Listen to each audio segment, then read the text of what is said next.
Welcome back to the Perfectly Homeless podcast. We're jumping right back into the State Homeless Score Project. This should be interesting. Let's start. Yeah, I'm really looking forward to getting into this one.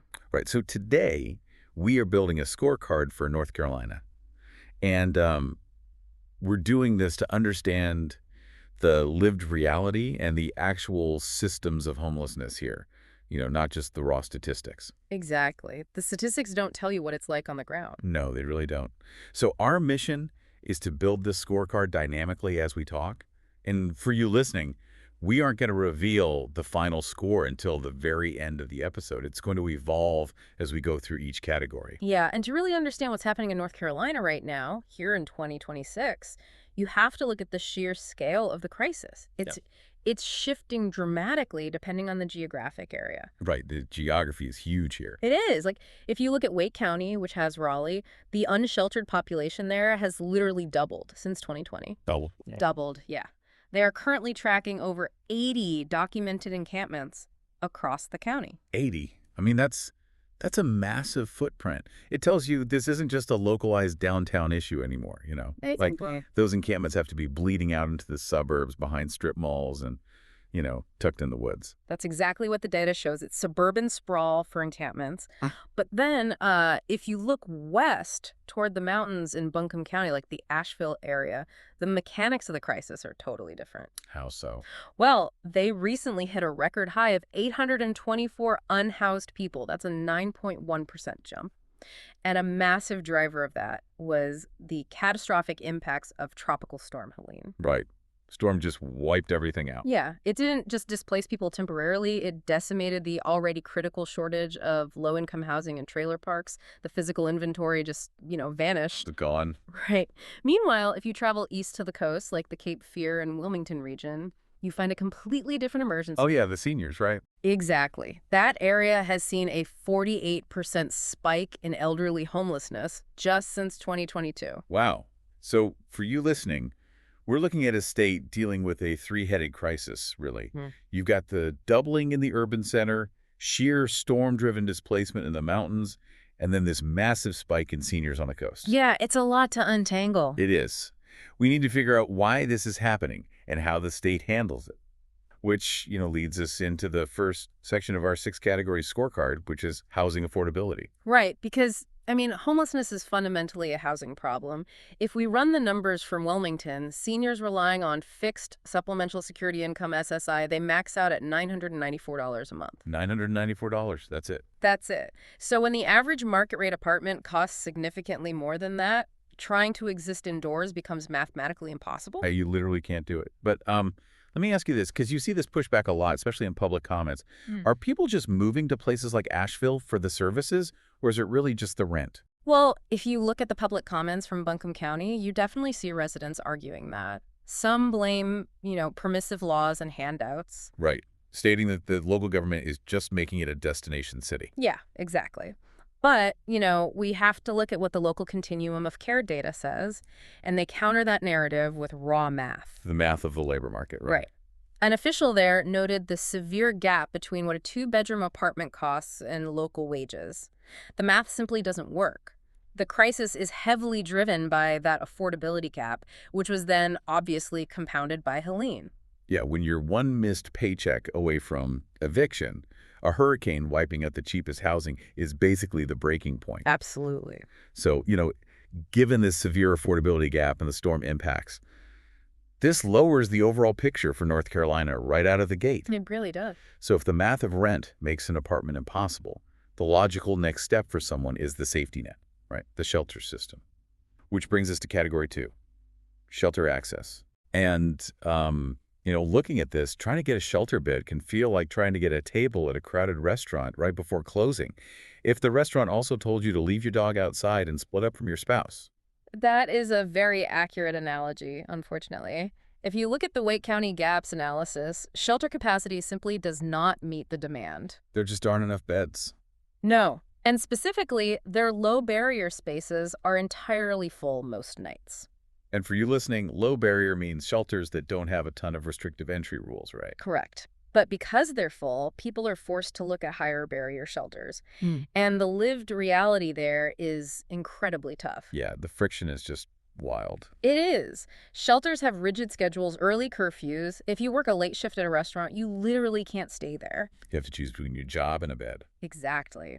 Plus, there's a lack of privacy, and as you said, they prohibit pets or partners, which pushes many people to choose the streets or the woods over a shelter bed. Because giving up your dog, who might be your only security, or your spouse, is just, it's an impossible choice. It really is. So, based on this, the current draft score is hovering around a D+.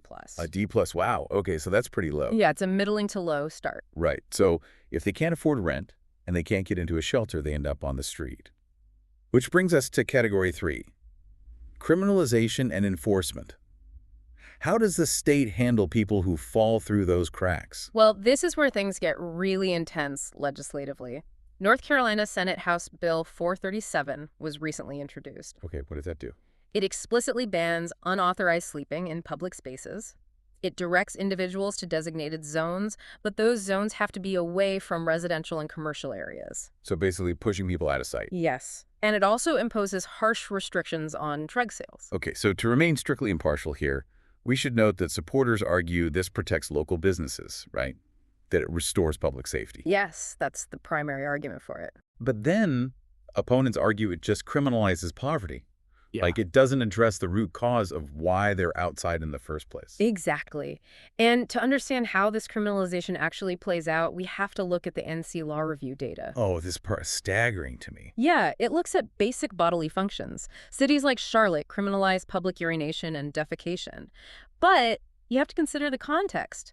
There is a severe lack of public restrooms. And almost none are open 24/7, right? Basically none. So if you're unhoused at 2 a.m., you literally have nowhere to go. You are forced by biology to break the law. And it leads to a fine. A fine they can't pay. Yeah. Which turns into a warrant, which then blocks them from getting housing or a job. It's a complete trap. And then there's the financial absurdity of it all. Like, Raleigh spent over $200,000 in a single year just moving encampments around. Just shuffling people from one block to another. Right, $250,000 just to penalize people for existing. So this shifts the score, pointing out this costly cycle just drags it down further. Which brings us to our midpoint score moment. Yes. So, for you listening, imagine a preliminary score overlay on your screen.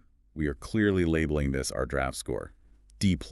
But we really want to emphasize this is not the final score. No, it's not. The remaining 3 categories could significantly pull North Carolina up or, push it further down. Let's hope it's up. So, category 4, vehicle dwelling friendliness.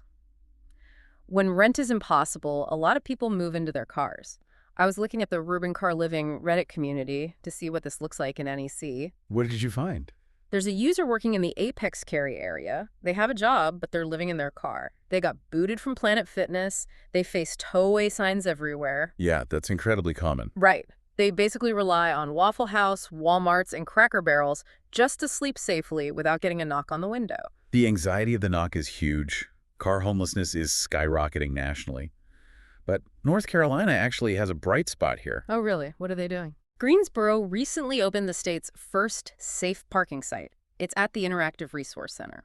Okay, so how does that work? It allows people to park and sleep overnight in a designated lot without being harassed or ticketed. That's definitely harm reduction.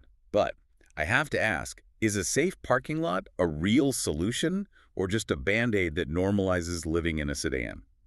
I mean, no one is saying a parking lot is permanent housing. It's a Band-Aid. But practically, it's a massive step forward for stability. It stops the bleeding and lets people sleep before work. That makes sense. It keeps their car out of impound, at least. Exactly. So this raises the overall picture for the state, acknowledging that Greensboro is trying an innovative step forward. Okay, that's some good news. Let's move to category 5, outreach and social services. Because if people are in their cars or in these 80 encampments, how is the state reaching them? Well, Wake County has a highly structured approach they call the housing surge. Housing surge, what is that? The goal is to decommission encampments, but not by sweeping them with police. Instead, they use a 6 to 8 week timeline to move everyone directly into housing. Oh, wow. Yeah, they use a massive coordinated influx of multidisciplinary teams to do it. On paper, that sounds amazing. But looking at the sources, the lived reality has a lot of friction, right? Unfortunately, yes. Because outreach teams report they are severely understaffed. They lack basic supplies. like wound care. Yeah, they're acting as street medics without the budget. And the worst part is they are fighting against fragmented, siloed data systems. That's the real bottleneck. Different agencies just don't share information. Right. So a person has to recount their trauma to 5 different agencies just to get help. The planning is excellent, but because of the strained execution, this shifts the score down a bit. Yeah, it's a great plan hitting the reality of bureaucracy. Which brings us to Category 6, pathways to permanent housing. This is the big one. It is. And the Wake County strategy has some hard financial math here that is just eye-opening. Yeah, hit us with those numbers because they blew my mind. Okay, so it costs up to $96,000 a year in emergency services, hospital visits, and jail time to leave someone homeless. Wait, $96,000 a year? Yes, just to leave them on the street. That is insane. Right. But in contrast, providing a permanent housing subsidy plus intensive case management costs about $27,000 a year. So it's basically a third of the cost to actually solve the problem. Exactly. It makes total financial sense. And a big part of that $27,000 is what they call flex funds, right? Yes. They allocate about $3,000 per household in flex funds. Which is brilliant. Because that $3,000 clears the weird hurdles, like not refundable application fees or old utility debts that keep people out of apartments. It surgically removes the roadblocks. But here you still need physical apartments to put them in. That's the catch. The strategy notes that 70% of the population needs a one-bedroom apartment, and the actual supply of one-bedrooms is severely constrained. Especially in places like Buncombe County where the storm just wiped out the inventory. Exactly. You can have the voucher, but if the apartment doesn't exist, you're stuck. So this shifts the score, cementing our final data point. Great strategy, but a severe lack of physical inventory. Right. Okay, so let's pull all of this together for our final summary. For North Carolina, the major strengths are clear. We've got Greensboro's safe parking site, which is great, and Wake County's data-driven housing surge plan, and that financial math. Yeah, recognizing it's cheaper to house people is a huge strength. Absolutely. But the major weaknesses are really heavy. You have the storm-ravaged housing supply in Buncombe. You have criminalization bills like HB 437, and that severe lack of public restrooms that tracks people in fines. Yeah, it's a tough balance. So let's formally assign the individual grades for the scorecard. Let's do it. For housing affordability, we have to give an F. The math just doesn't work. No, not at all. Shelter access gets a D due to lack of capacity and strict rules. Makes sense. Criminalization and enforcement gets a D- because of the heavy fines and bills targeting public sleeping. Yeah, that's brutal. But vehicle dwelling friendliness gets a C+, thanks to Greensboro. Nice. Outreach and social services earns a B-. Great planning, but staffing and data hurdles bring it down. Right.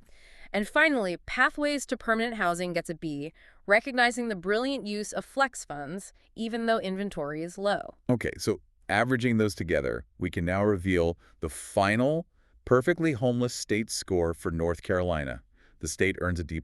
A D+. Yeah.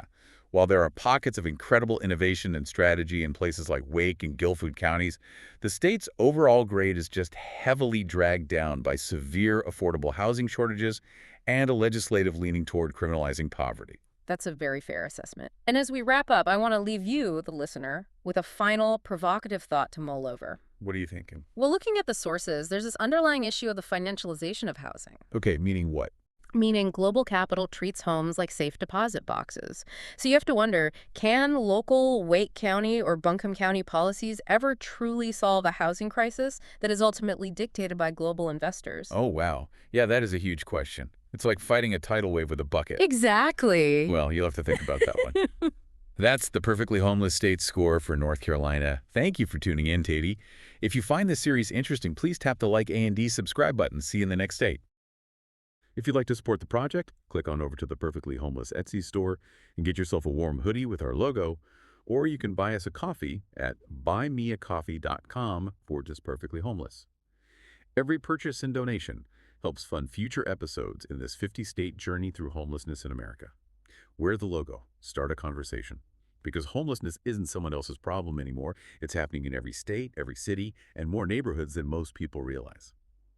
Thank you so much for watching. Let me know what you think in the comment section, and I'll see you in the next episode.